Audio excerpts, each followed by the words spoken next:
भैया ये चल क्या रहा है दुनिया में, मुझे कुछ समझ में नहीं आता। जब डिवोर्स लेना ही है तो डिवोर्स मीन्स तो ख़त्म ना, मतलब कोई किसी का फेस नहीं देखेगा। ठीक है, मतलब डिवोर्स का मतलब एक हमारे धर्म में एक अलग ही चीज़ होती है ना। यस और नो? आजकल तो शायद कुछ अलग ही चल रहा है। खूब शादियां कर सकते हैं, खूब डिवोर्स कर लो, फिर उसी के साथ रहने लगो। यार क्या है ये नाटक, और फिर बोल दो बच्चे बच्ची के लिए साथ रह रहे हैं। क्या चल रहा है यार ये दुनिया में? जितनी मर्जी शादियां कर लो, जितनी मर्जी तलाक कर लो, फिर साथ में रहने लगो। क्या चल रहा है भैया ये? कोई तो आके मुझे समझा दो कि ये क्या है, ताकि मेरे मन में जितने डाउट भरे पड़े हैं शायद वो सॉल्व हो जाए। मैं एक ब्लॉग देख रही थी एक मैडम का, फेमस यूट्यूबर मिसेस चारू असूपा। तो अभी कुछ टाइम पहले ही, अभी शायद ज़्यादा नहीं, 2-3 महीने पहले ही she fight with her husband and very badly fight. मतलब उन्होंने अपने हस्बैंड के लिए क्या नहीं बोला, कितना उन्हें गिराया, उनकी फैमिली को गिराया। फिर अभी वो फिर से साथ में दिख रहे हैं। मतलब क्या है ये, क्या चल रहा है दुनिया में? मतलब अलग भी हो जाओ, अलग मत भी हो। क्या है ये मतलब? मैं इनके ब्लॉग 2-3 साल से देखती हूँ। मतलब मैं यही चीज़ देखती हूँ, इसका प्रॉपर एक जैसा पैटर्न है इनका, मैडम जी का। मैडम जी क्या करेंगी, पहले तो बढ़िया रहेंगी हस्बैंड के साथ, खूब घूमेंगी फिरेंगी, अच्छा खासा पैसा खर्च करवाएंगी उनसे। After that she is creating drama. Drama ऐसा वैसा नहीं कि पति पत्नी के बीच में ही सॉल्व हो जाए। ड्रामा होता है पूरी दुनिया को बैठाकर, अपनी लाइफ पर आकर, अपने चैनल पर बताकर। हम जिस तरीके से, मतलब जिस गंदे से गंदे लेवल तक अपने हस्बैंड को नंगा कर सकती हैं मैडम, वैसे ही उनको नंगा करती हैं।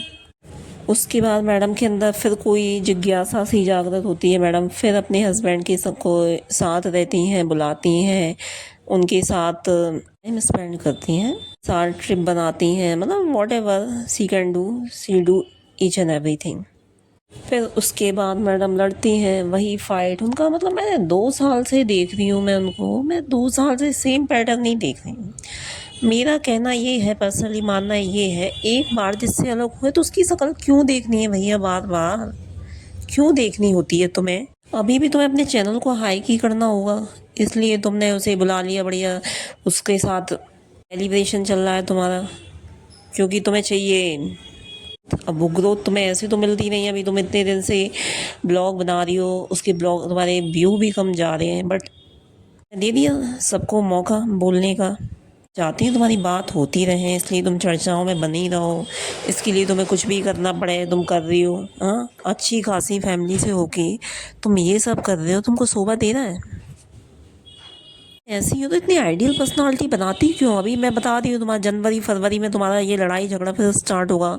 अभी तुमने उसको बुलाया है क्योंकि तुमको नवंबर दिसंबर फिर जाना है, दुबई टूर करना होगा, इसलिए तुमने उसे वापस से पैचअप कर लिया। आफ्टर दैट तुम फिर फाइट कर लोगी।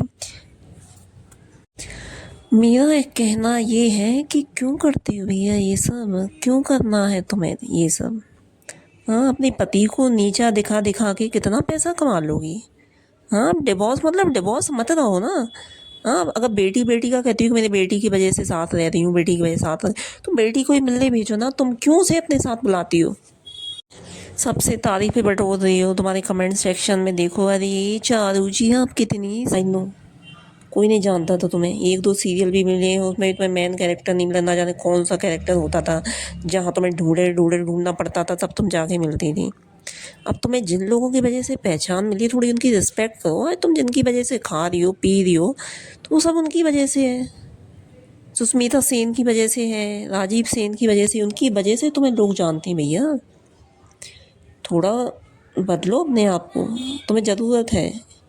You have to change yourself, because बहुत कमियां हैं तुम में। तो मैं तो लोगों से भी कहूँगी, क्यों बेवकूफ़ बन रहे हो, उनको क्यों जब ज़बरदस्ती की व्यू बढ़ा रहे हो यार? कुछ छोटे छोटे यूट्यूबर्स जो आ रहे हैं नए नए, उनको मौका दो ना, उन्हें भी देखो, उनको समझो। इन गधे नालायकों को देख देख कर करना क्या है यार?